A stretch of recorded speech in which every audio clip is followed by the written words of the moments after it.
Bismillah. The need for creed. One God, His names and attributes. Tawheed al-Asm'a wa-Siffaat. Once we accept that Allah created the universe for our benefit, and in order to let us know of His power and might, we become duty-bound to worship Him. But without divine knowledge, how would we ever be able to be guided aright? Allah promised mankind that He wouldn't leave us without guidance, and sent prophets and books culminating in Islam. But due to greed, forgetfulness and calamity, prior books have been lost, but Allah Himself is protecting the Quran. And through the Quran and authentic Sunnah, we are able to glean the magnificence of Allah in great detail. In fact, for whatever image we had of God before entering Islam, we should cancel it and learn about Him in a manner exact. To Allah belong the most perfect and beautiful names that we use to call Him, being His humble servants gratified. But we don't have the right to invent names or attributes for Him, but simply accept Him as He Himself described. This aspect of Tawheed or Monotheism is the most noble, since its subject is the one true God, the Lord Most High, and it's an honor to be knowledgeable about the names and attributes or al-Asm'a wa-Siffaat of Allah above the sky. The Prophet, peace be upon him, said that Allah has at least 99 names, which whoever memorizes and acts upon will receive paradise. Of course, He is so magnificent, some of His names are hidden in the unseen, so to act on what we know will suffice.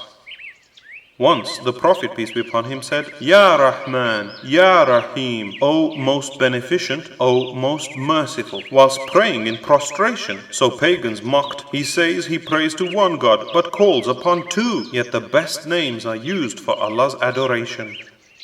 To stop falling into the errors of deviated sects like the Jahmiyyah, Murji'ah, and Ash'ariyah, we need to be precise. We must accept Allah's names and attributes as revealed by Allah and explained by Muhammad, peace be upon him, clearly concise. We take Allah's Siffaat from clear-cut Quranic ayah and hadith in the methodology of the companions' understanding, for they took it from Allah's Messenger, peace be upon him, and we don't go beyond these primary sources for any proof demanding. We affirm Allah's attributes with their apparent meanings in the Quran and Sunnah, without interpretation or denial. So as there is nothing like Him, if Allah is the living, His living is free from human deficiency, eternal all the while.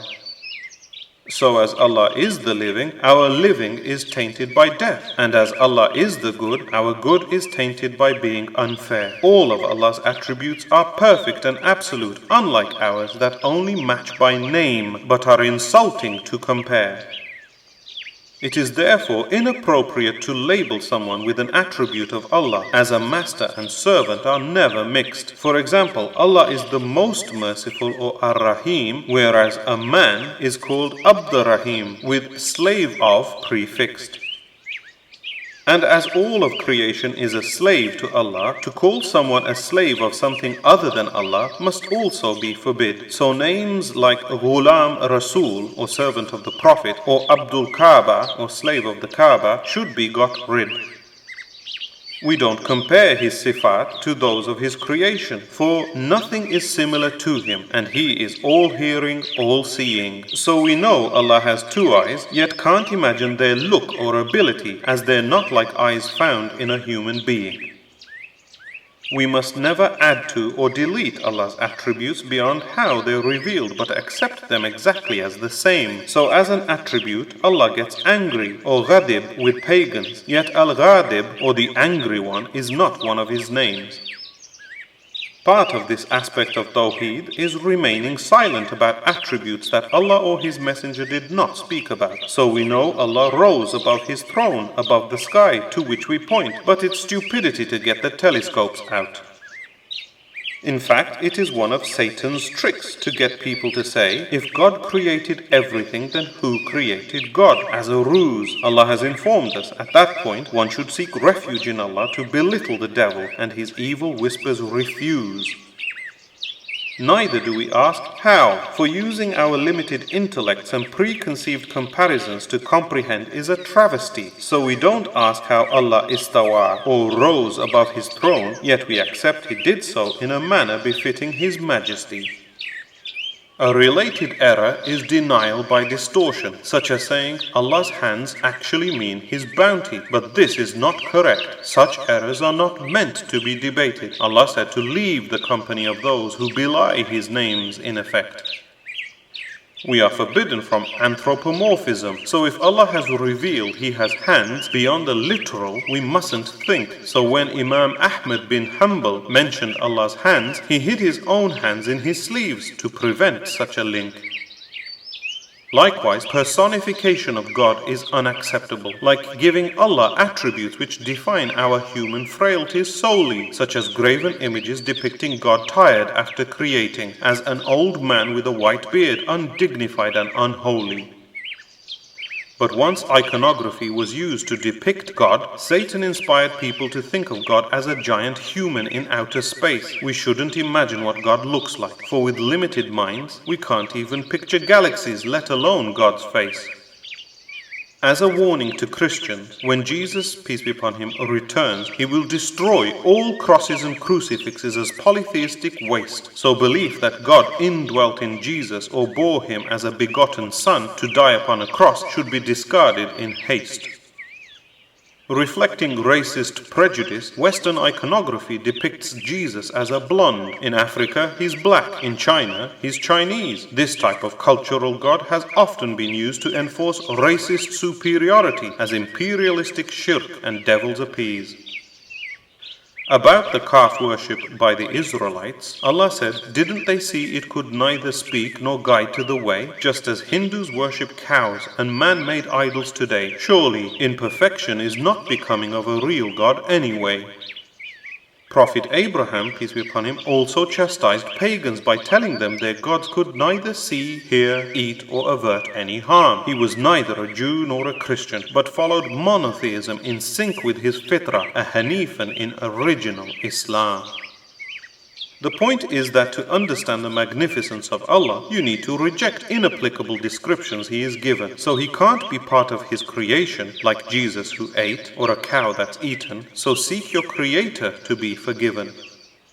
As a trial on the last day, people will gather to the icons they took to represent their gods, but end up sent to hell. Only monotheists who never pictured God will be saved, and He will bless them with ability to recognize Him as well.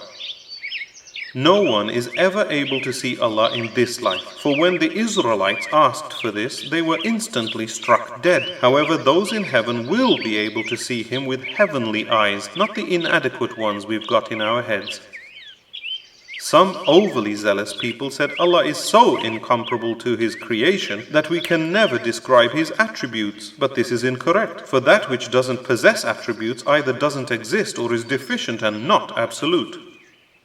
This overly cautious attitude cancels the use of Allah's names when we call on Him in prayer if there is no gleaning. And likewise, how can we call on Him with meaningless words without conviction or ponder over the Quran's meaning?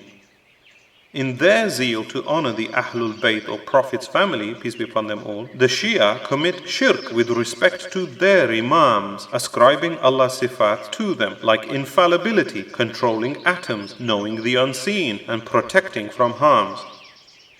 The Shia influence of excessive praise spread to ignorant Sufis who began to venerate and pray to tombs and shrines, so much so that in India, Muslims, Hindus and Sikhs call for help from so-called Peer Babas mingled and intertwined.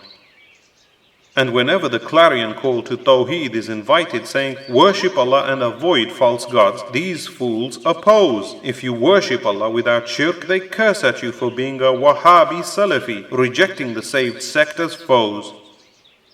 Our Salaf explained it best when they said, we affirm Allah's names and attributes as real, as He Himself described. They perfectly befit His majesty. Anyone who distorts, denies, interprets, asks how, or compares to creation has lied.